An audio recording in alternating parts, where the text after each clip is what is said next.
Okay, so we took the two main plates here, and they're the heaviest plates that you'll find in the box, and we assembled them to the stand with our 2 3/4 inch bolts. Now these are the really long bolts. Okay, there's two different sizes. There's this bolt, and then there's, well, if we don't, we'll buy another washer. Then there's this bolt. Okay, so you can see there's a difference in size. The really long bolts, they're the ones you're going to use here. Now I've got this one bolted in, this one not, because we're going to assemble the ratchet assembly onto this. But there's something I do want to point out, and that's when you look at this plate from the top, you might be tempted to use these two bolt holes. Don't be tricked. This bolt hole is for the hydraulic adapter block. If you're going to run a hydraulic ram, it's not used in the manual bender, so if you put the two bolts in there, you'll have problems. It won't work. So you use this bolt hole and this bolt hole, and you're good to go. Now you can orient this any way you particularly like. I like to kind of center everything so that we're good to go. The top of the plate will say JD Squared Incorporated, Model 32. It'll have their website. You'll have your numbers on your holes. The bottom plate will have this threaded part, and what goes there is our degree ring, and that'll be affixed at the very end. That'll be the last thing that we put on this thing. So now that once you've got that figured out and that orientation looked at, we can get on with the part that gave me the most trouble, because I don't tend to read the manual. I tend to think I know what I'm doing. So don't be like me, read the manual, or watch this and I'll show you how to do it without scratching your head too much. All right?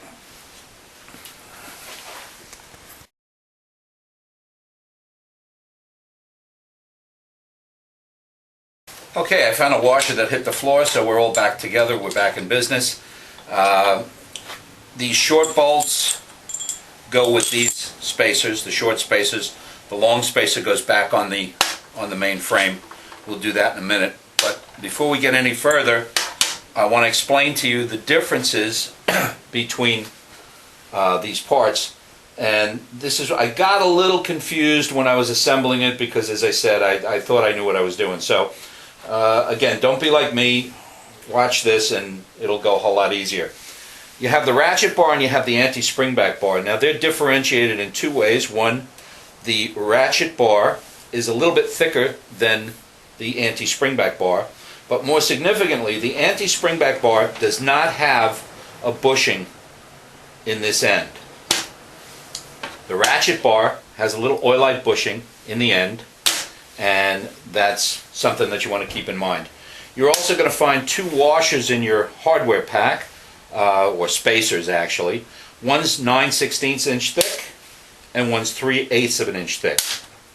It's important the orientation in which they go. There's also going to be a small piece of steel rod, probably chrome moly rod. It's going to have two holes drilled in it for the roll pins.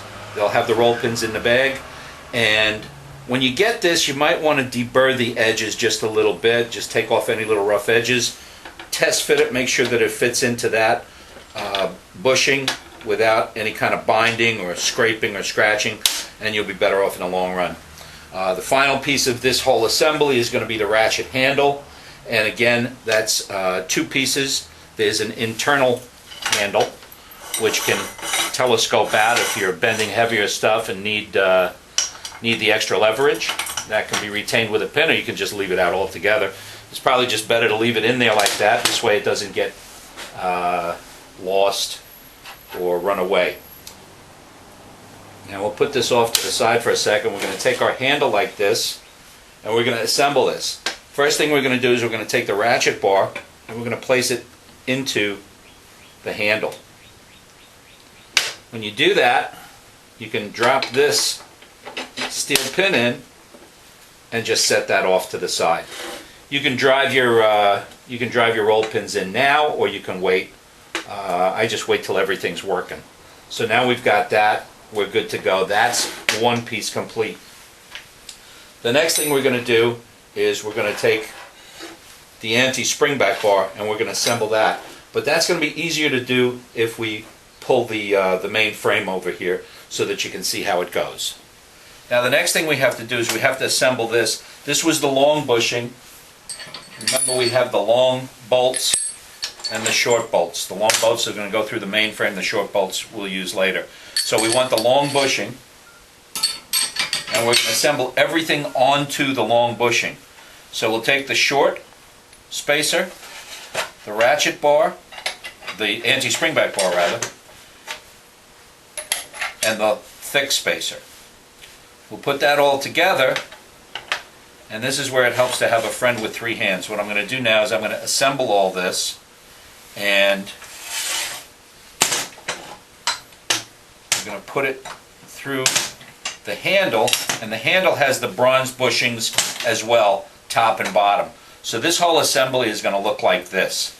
So you have thick spacer, anti-springback, thin spacer, ratchet bar, and the spacer is going to go through there. Now I'm going to move this table out of the way, and I'm going to bring the main frame back in so that we can assemble it, and you'll see how it all goes together.